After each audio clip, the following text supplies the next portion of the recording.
You might think China's super rich are still buying up global real estate. The reality is the exact opposite. They are being slaughtered on the very prime properties they once bought outright with cash.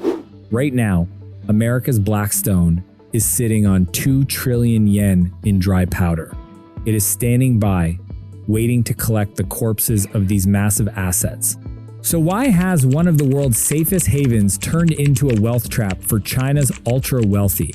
Look at a commercial building sitting at the most expensive intersection in Ginza, Forchome. 3 years ago, this proud block of concrete was bought outright with 10 billion yen in cold hard cash. Today, the pipes are rusting, and the electricity has been cut off completely. The owner in mainland China has not answered a single phone call in 8 months. But this is not the failed investment of one careless individual. This is the crime scene of a full-scale geopolitical wealth seizure. China's ultra-wealthy are now trapped in a brutal nutcracker. There is no way out. If they try to hold on to these decaying buildings, Japanese authorities can investigate the source of the money and seize the assets over unpaid taxes.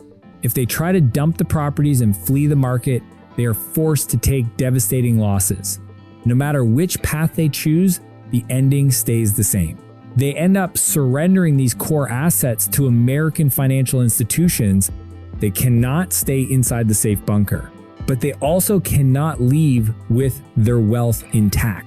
This silent shock is not just destroying individual tycoons, it is already redrawing Asia's real estate ownership map in 2026. Let me show you why one of the world's greatest safe havens has turned into a financial slaughterhouse. Every empire begins to collapse when its blood supply is cut off. For giant overseas real estate holdings, that lifeline is the steady, invisible flow of liquidity coming from mainland China. In a very short time, Beijing's security apparatus moved aggressively. Working alongside international financial police, it targeted more than 1,200 underground banking cases. These shadow systems once moved billions of dollars through the dark. They were the arteries feeding the global asset market. At the same time, legal foreign exchange channels remain tightly locked. Every Chinese citizen is still limited to moving no more than $50,000 a year. That is the fatal choke point. The money needed to buy a 10 billion yen building may have been secured years ago, back when the rules were looser. But the money needed to keep that building alive month after month is a completely different problem. Every investment asset in the world has two destinies. One half is the capital value written on paper. The other half is the real cash flow needed to sustain it. That is what determines whether you can actually keep control of it. When a state tightens the credit valve, it does not need to seize your asset directly. It only needs to cut off the oxygen and let the asset rot on its own. Commercial real estate in Tokyo is not a lifeless block of gold sitting in a vault. It is a complex physical machine. It burns cash every single day to pay management companies. You have to cover maintenance on mechanical and electrical systems. You also have to pay extremely expensive local taxes. A legal transfer cap of $50,000 is tiny. It is not even enough to cover cleaning costs for a Ginza tower for more than a few months. Beijing's crackdown effectively severed the underground money pipelines. The only blood supply that could reach these assets was cut off overnight. The proud concrete towers in the middle of Japan began to starve. China's ultra-wealthy are not losing these assets because property prices crashed. They are not failing because the Japanese market froze. They are suffering a liquidity heart attack overseas. They no longer have the core cash flow needed to maintain the physical survival of the asset itself. Now, many market analysts will push back. They will say this wave of selling is just smart profit taking, especially with the yen moving around. But that is not what this is. These owners are not calmly locking in gains and exiting safely. They are running out of cash day by day and being cornered. They are being forced into emergency liquidation before they fall into technical default. But the loss of maintenance cash flow is only the first half of the tragedy.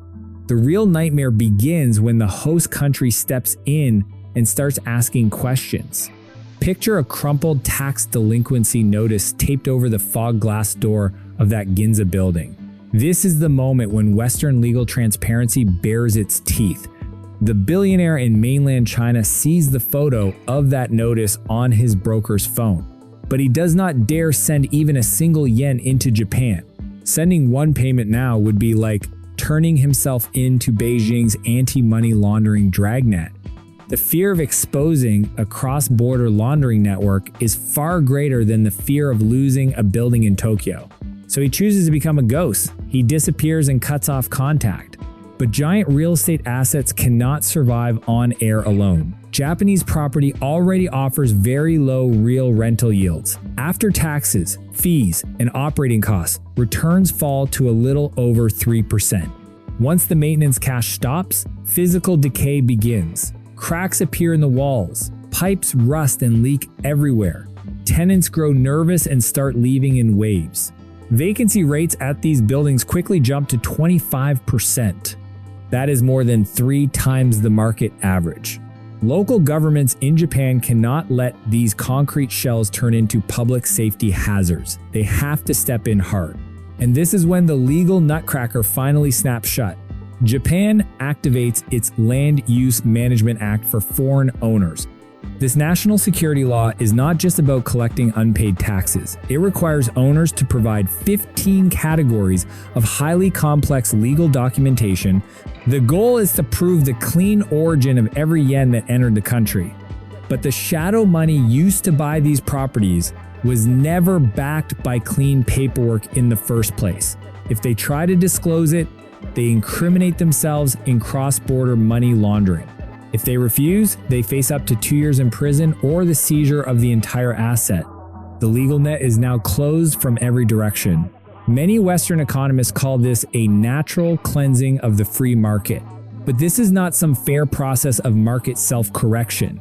This legal structure acts more like a ruthless filter. It automatically wipes out capital that does not belong to the alliance system. These ghost landlords can no longer hold the property. They also cannot move money in to rescue it, so they are forced into fire sales. But who has billions of yen in clean, transparent cash ready to swallow these broken assets immediately? Look at the one player quietly waiting at the emergency exit.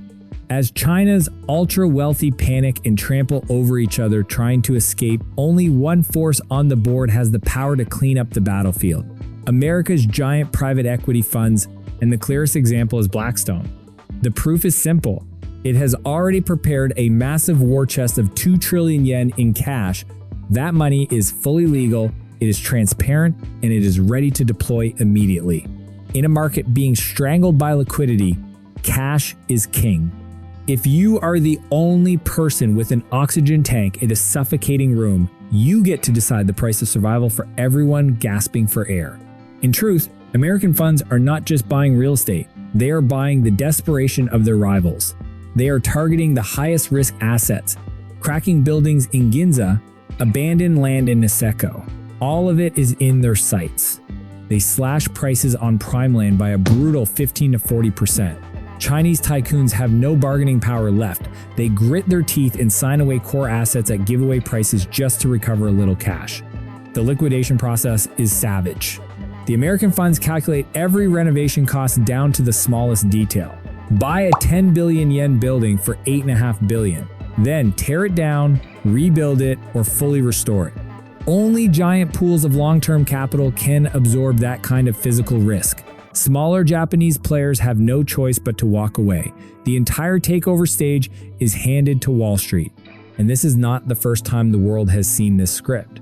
Think back to the Asian financial crisis in 1997. Once liquidity across Asia snapped, Wall Street's vulture funds flew in immediately. Using their cash advantage, they bought major corporations and core assets in places like South Korea and Thailand at unbelievably cheap prices. The same liquidity breakdown, the same big fish eat small fish pattern among financial elites. This is not a conspiracy theory. It is a pattern that is repeated over and over again in the brutal machinery of capitalism. This is the delegated wealth transfer trap, a perfect nutcracker built by 2 superpowers. Beijing tightens the noose and drains the prey of blood at home. Wall Street then uses the transparency of Japan's legal system To haul in the net, massive assets are harvested completely legally without a single bullet being fired. So if the entire game of globalization has already been rigged in advance, where do cross-border assets go from here? The brutal sell-off in Japan does not exist inside some isolated bubble. It is one of the clearest symptoms of the collapse of the globalization era of asset ownership. The idea of a neutral safe haven is gone. The real survival strategy in this new era comes down to one core principle: absolute alignment between physical ownership and financial passport. Not because the world is becoming more moral or more transparent, but because the logic of the system is forcing the global economy to fragment. You cannot own a massive asset inside one block using money routed through the rival block. The financial system is being split into two separate circles. Western money will stay inside the Western rulebook. Chinese capital will either be pushed back to the mainland or crushed in the space between the two systems. If you step out of rhythm between those systems, your wealth can evaporate instantly. Look at the final fate of that ruined 10 billion yen building at the Ginza intersection. It could not escape its destiny. The Tokyo government moved forward with a tax foreclosure auction to recover huge unpaid debts. Blackstone officially took control of the entire building for just 8.5 billion yen. The anonymous mainland billionaire lost the life savings he had poured into it. Then he vanished, as if he had never existed in the Japanese market at all. For the viewer, the lesson is brutal but clear. Physical assets overseas mean nothing if you lose access to the financial system required to keep them alive. If the geopolitical rupture between the US and China keeps widening, this kind of wealth seizure will spread at terrifying speed. Laws demanding transparent funding, like the one used in Japan, could appear across Europe and Australia in major real estate markets. The alliance network may raise giant legal firewalls to block rival capital, but there is one systemic variable almost nobody is talking about right now. Once American financial institutions finish absorbing most of the core assets, they may turn around and start reshaping the rules themselves.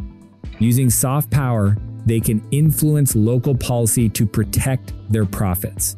At that point, transparency will have served its purpose as a weapon, and it may quietly be put back in the drawer, making room for a new age of Wall Street monopoly.